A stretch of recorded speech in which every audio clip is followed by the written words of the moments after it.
Hey, Samoko Muroshi. Hey, Samoko Mambo. Hey, Samoko Muroshi. Hey, Samoko Signor. Hey, Samoko Chinchanja. Hey, Samoko Netoko. Hey, Samoko Tumbari. Hey, Samoko Mofemko Noiwa. Hey, Samoko Second Dema. Hey, Samoko Mambo. Hey, Samoko Muroshi. Hey, Samoko Mambo.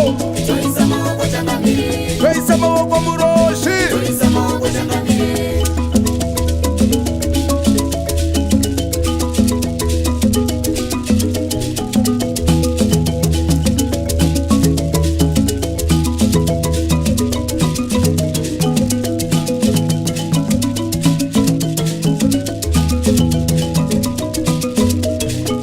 Hey, Samoko Mambo. Hey, Samoko Muroshi. Hey, Samoko Mambo.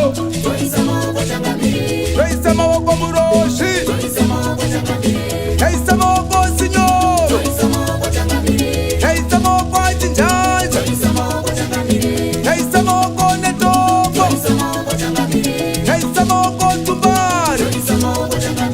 Hey, Samoko Mofemkono. Hey, Samoko Ashama. Hey, Samoko Chiera Iwe. Hey, Samoko Samaita. Hey, Samoko Mature. Hey, Samoko Manjache. Hey, Samoko Anso. Hey, Samoko Chihoro. Hey, Samoko Api. Hey, Samoko Napi. Hey, Samoko Ashumba. Hey, Samoko Masivan. Hey, Samoko Nyat. Hey, Samoko Shonga. Hey, Samoko Nungu. Hey, Samoko Mapos. Hey, Samoko Chitoma. Hey, Samoko Makumba. Hey, Samoko Ntima. Hey, Samoko Masisiba. Hey, Samoko Mambo. Hey, Samoko Muroshi. Hey, Samoko Mambo. Hey, Samoko Muroshi.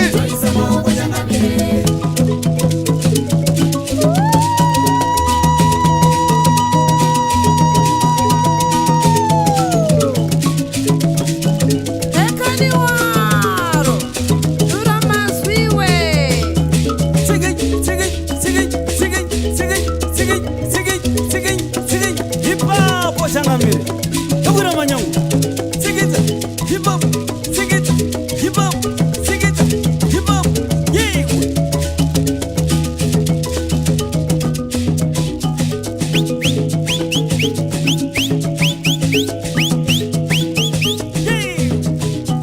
Takumbira, tafukama, takumbira, taombera ishe. Takumbira, tafukama, takumbira, taombera baba. Takumbira, tafukama, takumbira, taombera ishe. Takumbira, tafukama, takumbira, taombera baba.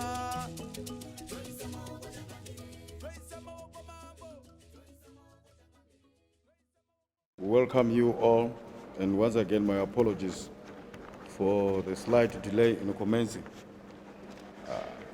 For that and other reasons, I'll therefore not waste much of the time than to leave this opportunity to the acting spokesperson to engage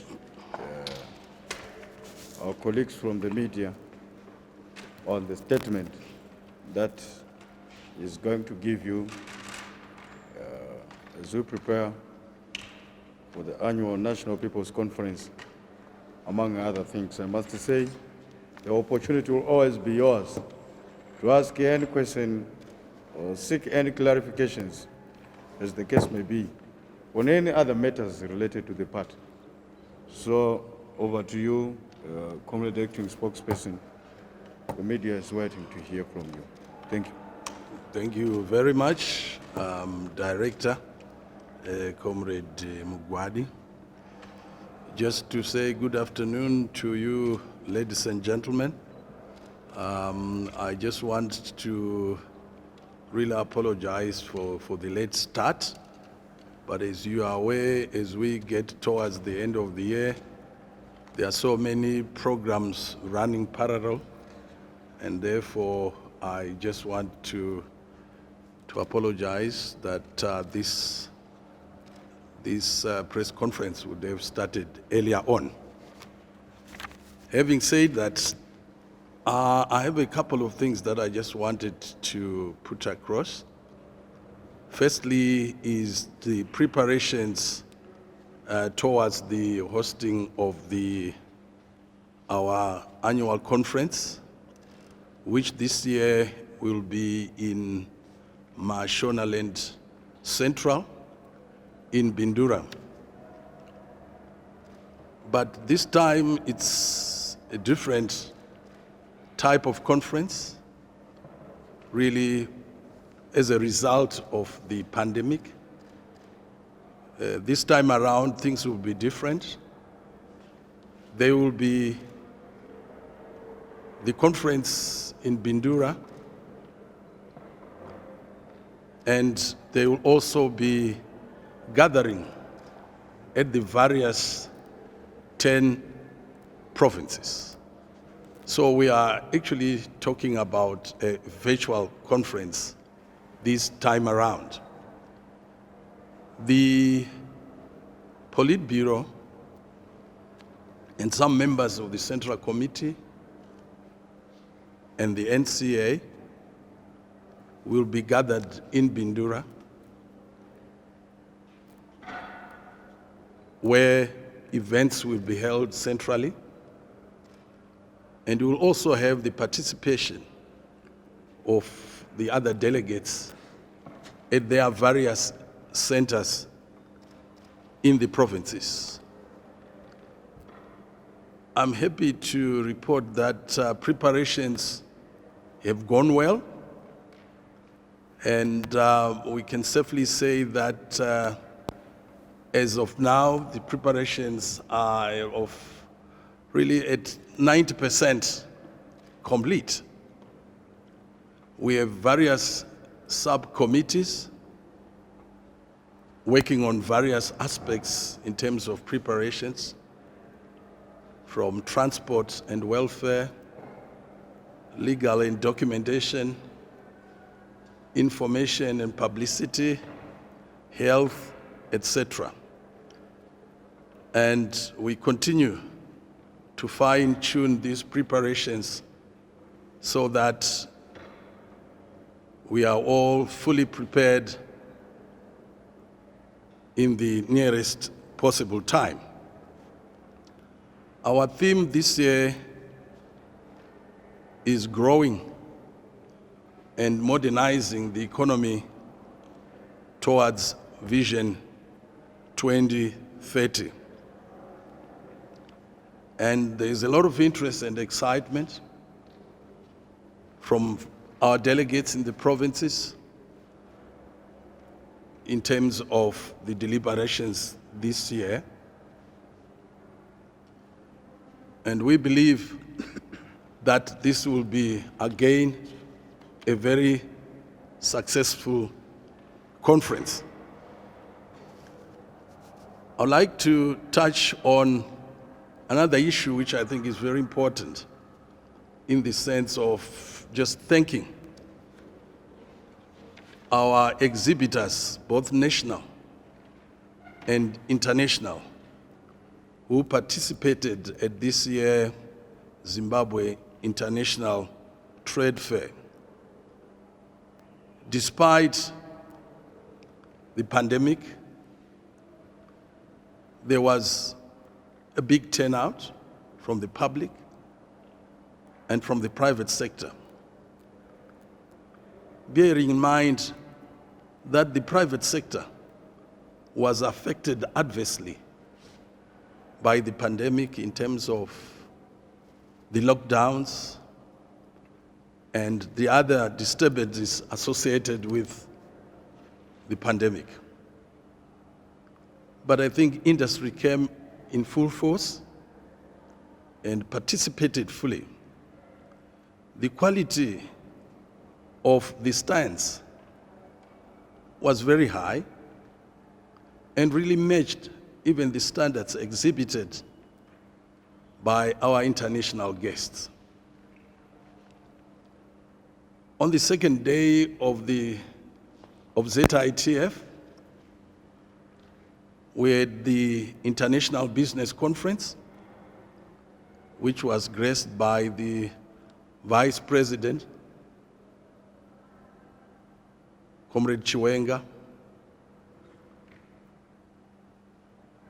There was a full participation of the entire cabinet that was present, either to make deliberations and also to hear the presentation from the private sector. There was also wide presentation by the private sector, representing big companies, small companies, SMEs, as well as the informal sector. And discussions were very frank and open, and I think the nation benefited from that interaction. And I would like to believe that going forward, we should see more and more of the interface between the private sector and government. Because while we talk about the growing of our economy, it is really the private sector that drives our economy. And government stands to create a conducive environment for that to happen.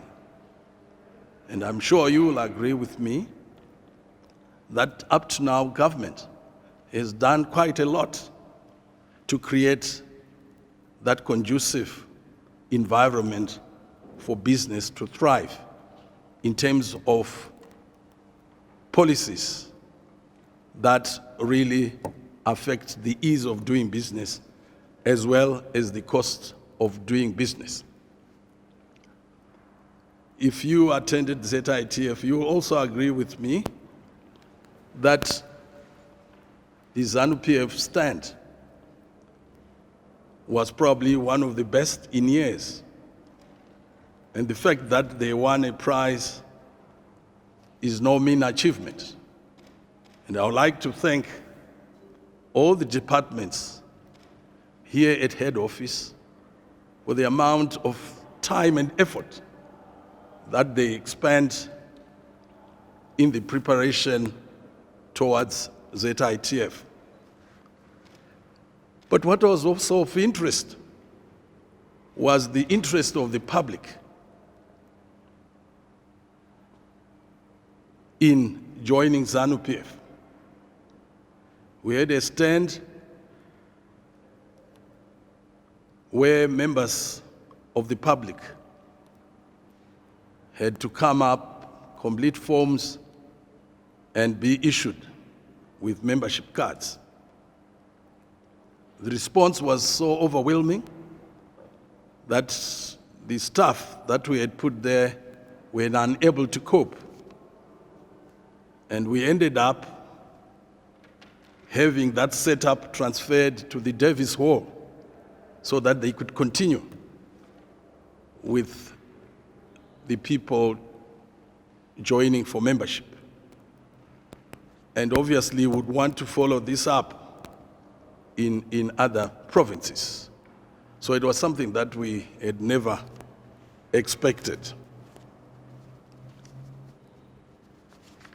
I also want to talk about the issue of the rapporteur.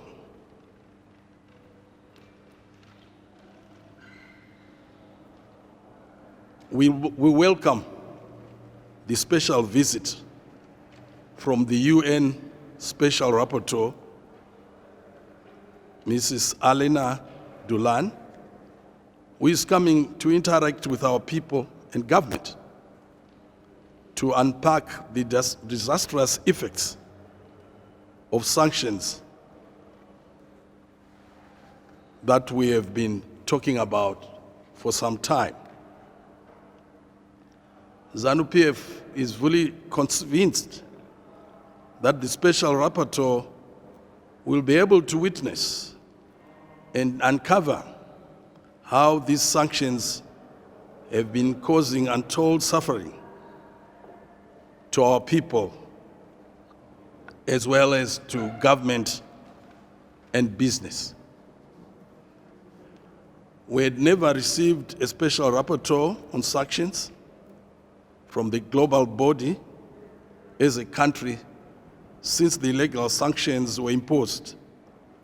But today we express our gratitude and a warm welcome to the special rapporteur as she prepares to come to our beautiful and peace-loving nation. Notwithstanding unyielding efforts of the Second Republic under the leadership of our visionary leader, His Excellency the President, Comrade E.D. Mnangagwa, we strongly hold that without sanctions, we can double our efforts in turning around our economy. We are proud to be one of the fastest growing economies in the southern region, despite the illegal sanctions. We are harvesting the results of hard work, servant leadership, and people-centered policies of the new dispensation.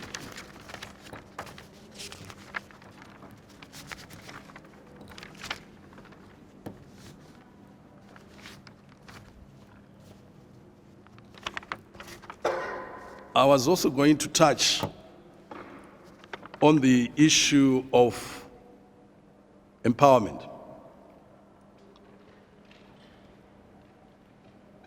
There has been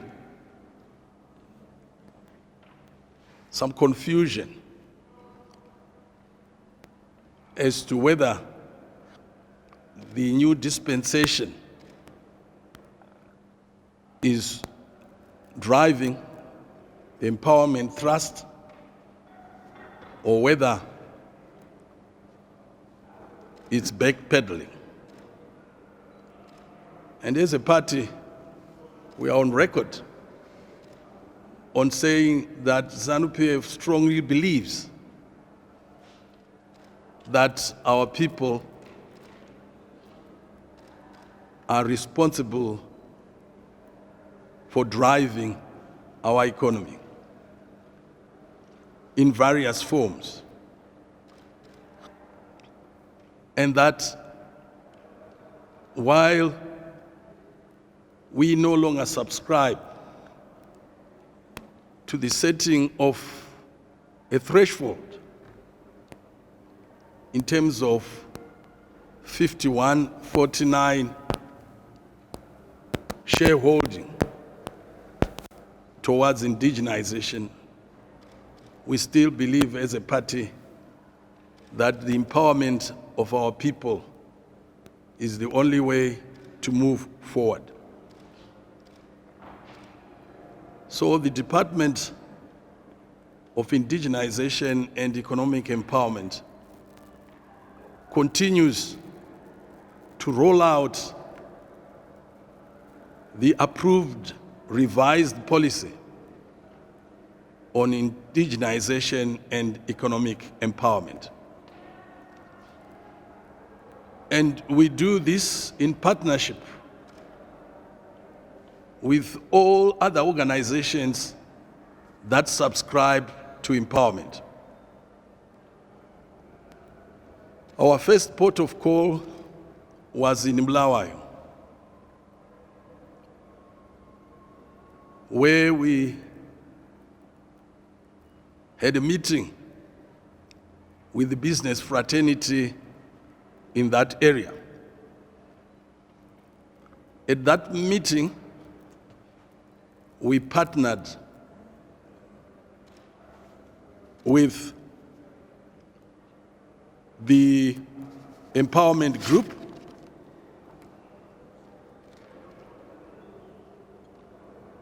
and it was a very big success in terms of people appreciating the elements contained in the policy.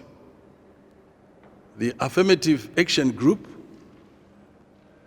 which we partnered as we rolled out the policy in Bulawayo, also had an opportunity to set up structures in that area because of the overwhelming response. Our next port of call was in Midlands, where we had a meeting that was held in Kwekwe. This time around, we partnered with an organization called BEEF, which stands for Business Economic Empowerment Forum. Again, this meeting was well attended, and we continue to receive calls from business people in that area who want assistance. We have also of late witnessed a number of other organizations that have come up, but with a focus on empowerment. There is a new group calling itself Action Group on Empowerment, which are really business people in our country, but who are more focused on empowerment at grassroots level. We welcome this. We have also witnessed young professionals, mainly women, coming together and again focusing on empowerment and the participation of professionals in the economy. So we do, as a party, want to support this, and we'll do the best we can in order to work with these different groupings and to do the best we can to support them. Comrade Acting Spokesperson, when we hear from our colleagues from the media, it's your time to probe the spokesperson, to engage him on the issues raised, among any other issues that are of public or concern to yourselves, your opportunity, your colleagues. Yes, my dear sister. My name is Anna. My question is in connection with the issue of empowerment. You talked about empowering people, especially women, and there's been a call in the past few days about youths complaining that issues to do with empowerment are not being handled properly. For example, there is money that is put into a bank. It's difficult for women. I can give an example of the Women's Bank. There's demand for collateral, and most women are poor. They cannot afford. So it means the majority of women and youths, they are not benefiting from those empowerment programs that you're talking about. How are you working as a party, the ruling party, working with government officials to make sure that the policies that are put by government up front work hand in hand with your policies as a party so that everyone benefits and not only a few people? Okay. That's my question. Thank you. Thank you very much. It's a very good question. Let me state from the outset that as a party, we have put together what we believe should constitute our approach to empowerment. And because we are the ruling party, we expect government to take up this party approach into their activities. I'm happy, though, to say 90% of what you find in the revised policy, you can also find the same in the National Development Strategy 1, although not arranged in the same order. So the biggest implementer of our policy is actually government. And you are rightly in that we have to work closely with them to make sure that these policies are implemented. Now that we have a policy in place, our role is now more of monitoring and evaluating the implementation, so that we can then go to government and say, you are not doing enough. This area is still lagging behind. The issue of funding is also dealt with in our revised policy. In the revised policy, we are saying we would want to utilize the existing facilities, financial institutions, commercial banks, the Empower Bank, the Women's Bank, in terms of implementing the programs for the youth, for the women, and for the various groups. But in addition, we are also advocating for an empowerment fund so that this fund can be used in areas where these institutions are not able to give service to. But interestingly, I've been in touch with the people who are running the Empower Bank and the Women's Bank, and I've expressed the issues that we have expressed, issues of collateral, and they're very much aware of that, and they are now talking of basing loans on the basis of the viability of a project, which then turns out in the fact that when people talk about projects, we also want to make sure that these projects are bankable. These are projects which can be funded and which can pay for themselves. So the issue is, don't just give money, but where money is given, there must be a corresponding support to make sure that the project succeeds. And obviously, much of the thrust in our revised policy is towards women and towards the youth. And it's more of wanting them really to participate in all the various sectors of our economy, be it mining, agriculture, manufacturing, tourism, what have you, so that they have to fully participate. And we know in any business, there's no business that you can go into which doesn't require funding. You need, because we are in business because we want to make money, but you need money to make more money. But it's also an issue of making sure that these funds are properly utilized. And that is the support that we want to give. We have also, in the policy, in our revised policy, we are also talking about putting up a database of mentors.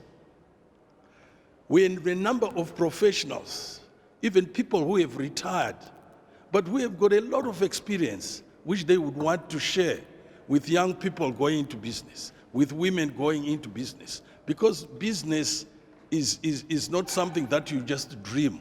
There are certain skills and expertise that you need to make sure that your project succeeds. And we are in the process of establishing a database of mentors who then support these people who go into projects, so that they succeed. Once they succeed, they are able to pay back their loans. Once they are prepared, once they pay their loans, they are also in a position to get more loans and even grow their projects and grow companies, so that we can see even small companies becoming big companies tomorrow. So that whole issue is very much catered for. But as you rightly say, there's more to it that we have to do in terms of making sure that these facilities that are there to benefit the people who need them most. Because in the end, you end up with probably people who have done well, who are only the people who can access those loans because probably they have got houses, they have got properties, and they can be able to offer collateral on their loans. But what we want is to make sure that those people who don't have those properties, who don't have houses, can still access these lands and these loans. So it's an issue that I think is a very live one, and in an issue that I think is very important for all of us to try and assist those who want to borrow money and come out with viable projects. Thank you. Yes, Blessed. Thank you. Acting spokesperson, I just wanted to find out what do you hope will be achieved by the visit of the UN Rapporteur, especially if the issues that those who have imposed sanctions are still outstanding? Do you think that anything useful is going to come out of it? Well, our position as a party has been that we are very much aware of the very reason why we have sanctions.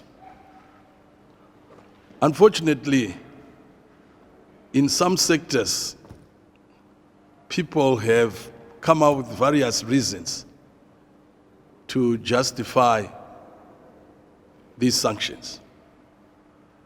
But I think the voice that has been coming from SADC, the voice coming from the African Union, and these voices tell a story that there's something that is not right. And you and I know that the decision to get back our land was really the beginning of this war that we are talking about. And that land, we didn't steal land. We're getting the land that has been stolen from us. And we know the whole issues to do with the land issue, to do with the Lancaster Conference, to do with certain undertakings that were not fulfilled. So there are those who still believe strongly that we shouldn't have gone that path. But I think as Zimbabweans, not just as ZANU-PF, as Zimbabweans, through the Constitution that was arrived at, through consultations, where we are saying the land issue is irreversible. So that issue is not a party issue, it's a national issue, that the land issue is done. And that the focus now is more on issues to do with production, issues to do with productivity, which I think the government is doing a lot in terms of addressing. So our chance is, if people come and want to hear us, we will tell them. We will continue to say what we have said in the past. And one hopes that in the process, some will listen. But we also know that there are others who will never listen. But the issue is that we continue to move forward. And we are also saying that, look, sanctions or no sanctions, we have a direction. We know where we are going. And that's what we should, as a nation, focus on. Thank you. Yes, sir. Thank you so much, Comrade Director. My name is Mosiah Mbiringi, Mtategu TV. Honorable spokesperson, I want you to write down, I have just about 3 questions. Probably you can take them all at once. The first one is to do with the approaching rain season. I hear there are concerns out there, especially in my home area, in Mugabe there, where inputs are not yet there. Fumbudza presidential input scheme is not on the ground as yet. What is the party's position in terms of preparedness for this year's agricultural season? That is question number 1. Number 2, I understand that the party will be holding its National People's Conference starting from the 25th of October, if I'm not mistaken. But I also know that that is the date that is set aside by SADC for the commemorations of sanctions on Zimbabwe. What activities and preparations are there as a party and nationally to commemorate and voice concern over these sanctions? Question number 3 is to do with the current hyperinflationary era that we are getting into as a country. We have witnessed the indiscipline in the economy where people are abusing foreign currency and causing exchange rates to go up and resultantly prices of commodities going up, making life difficult for the people of Zimbabwe. I am happy that you alluded to the fact that the party informs government position. What is the position right now concerning that rampant indiscipline in the economy at the moment? Thank you so much. Thank you very much. We had a successful agricultural season last year, and much to do with very good rains. We thank God for that. But also to do with the various programs that had been initiated. And you are right in singling Fumbudza as one of those, which was a very huge success. And as a party, we would want to see probably even a better season than last year, given the fact that people now have the experience of Fumbudza. They've learned their mistakes, if they had any, and they have consulted to those who have the expertise to improve on what they did last year. I pray that we also get another bumper rainy season. And I think as a party, we have welcomed the idea in which government has even extended the Fumbudza concept to other crops, to cotton, to horticulture, which again is an indication that once you have a winning formula, you want to continue with that formula. There has been quite a lot of preparations in terms of inputs. But like in anything, you might find that there's one pocket or two pockets where you find that there could be challenges. But I would like to believe that the input distribution this year will be better than last year. But admittedly, there could be one area or two areas. And I'm sure once these are brought to the attention of the authorities, these issues will be addressed.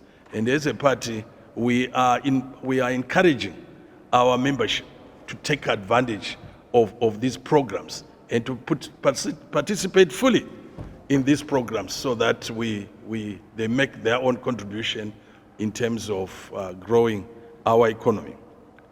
Your second question was to do with the dates for the conference and also the dates which was set aside by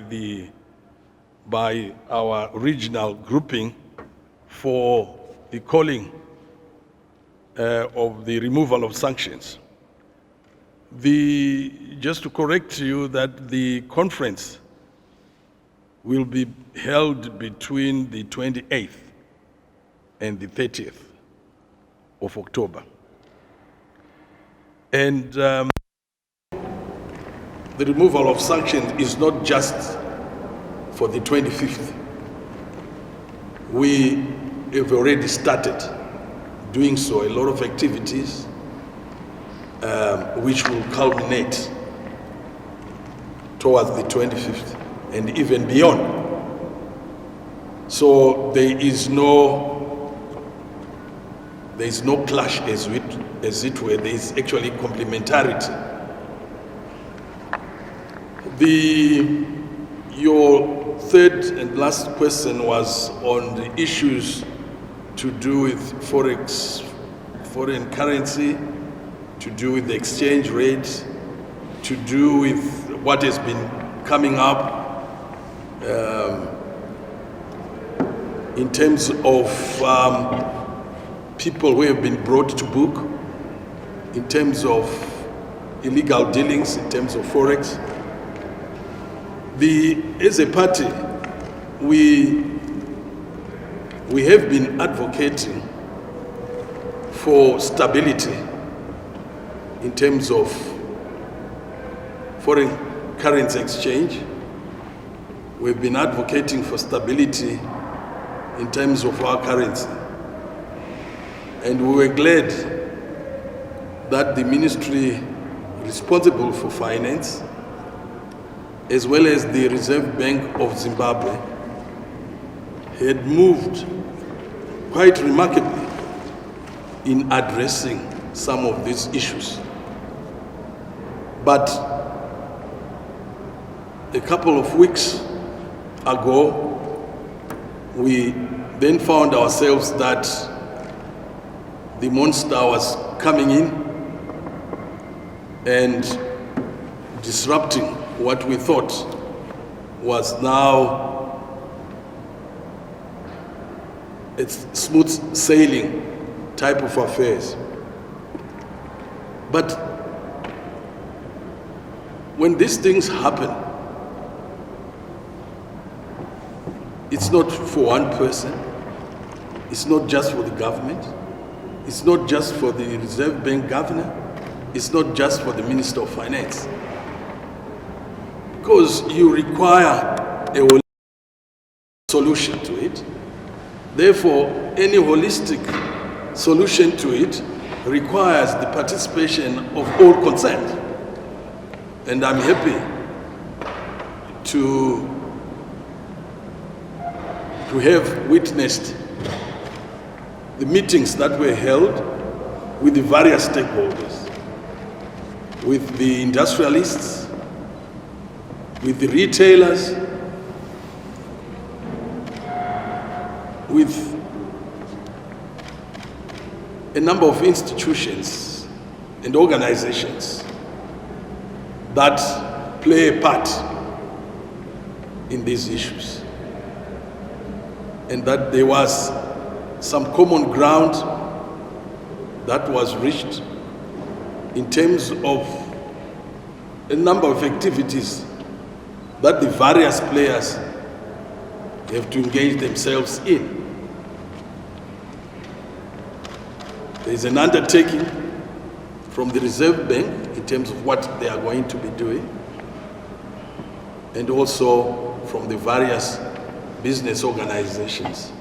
And we would like to support them, that these interactions should continue. That interface must continue. The sharing of ideas must continue. And we believe if we all put our heads together, we will succeed. We've succeeded in the past. There's nothing to stop us from succeeding going forward, as long as we put our heads together. Thank you.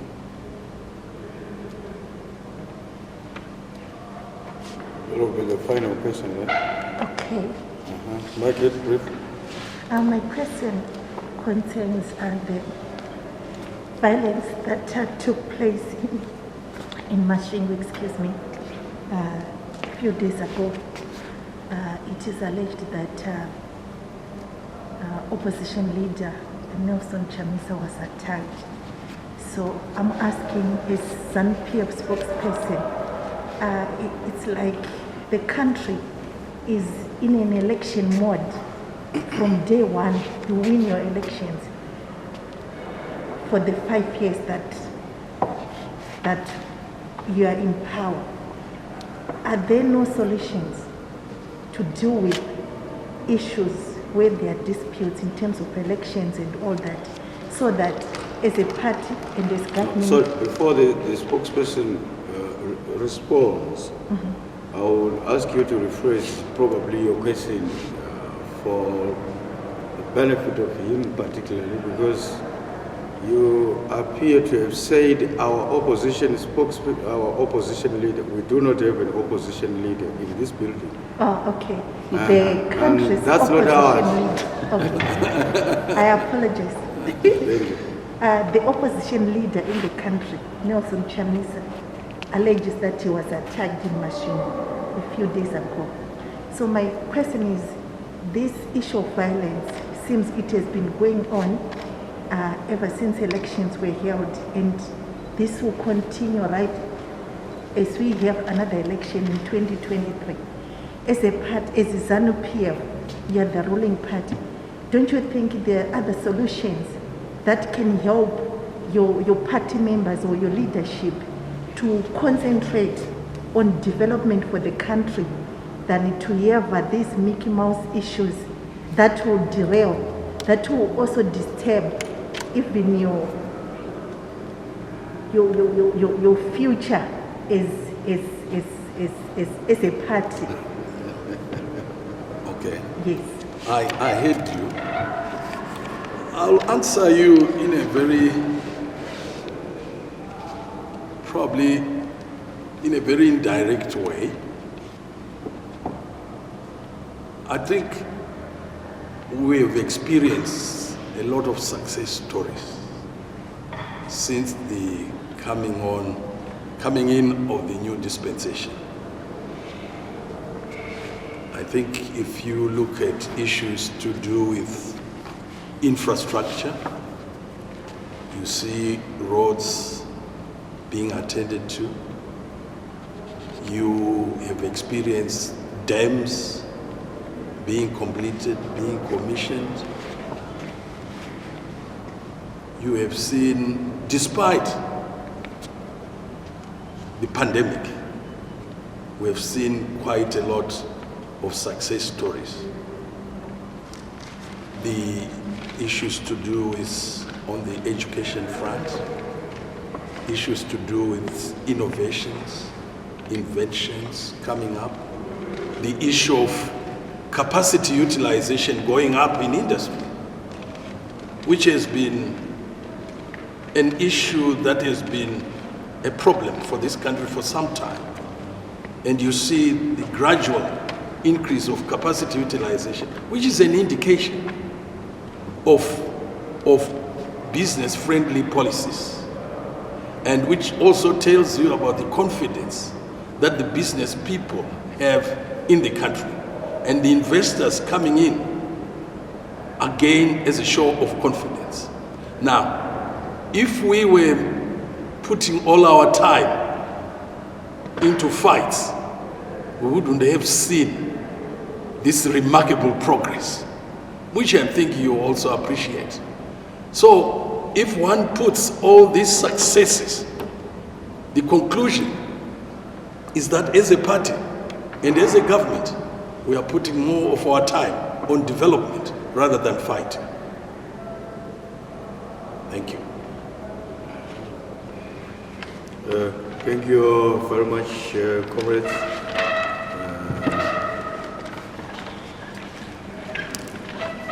I'm this of Manikita.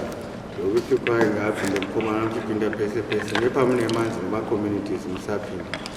It is not our duty to create space for you or inroads for you to get in.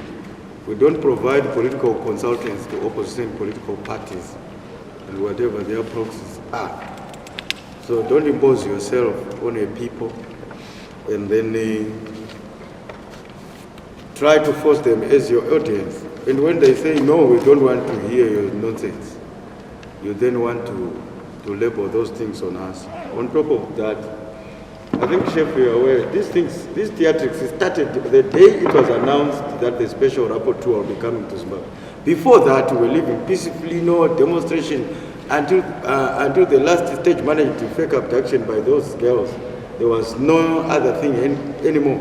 Until when it was said the special rapporteur will be tested to this country. We saw flash demonstrations at SEC offices. Now, I don't know. Anyway, I don't want to waste my time. Thank you very much for... Thank you. Thank you. Thank you very much. Thank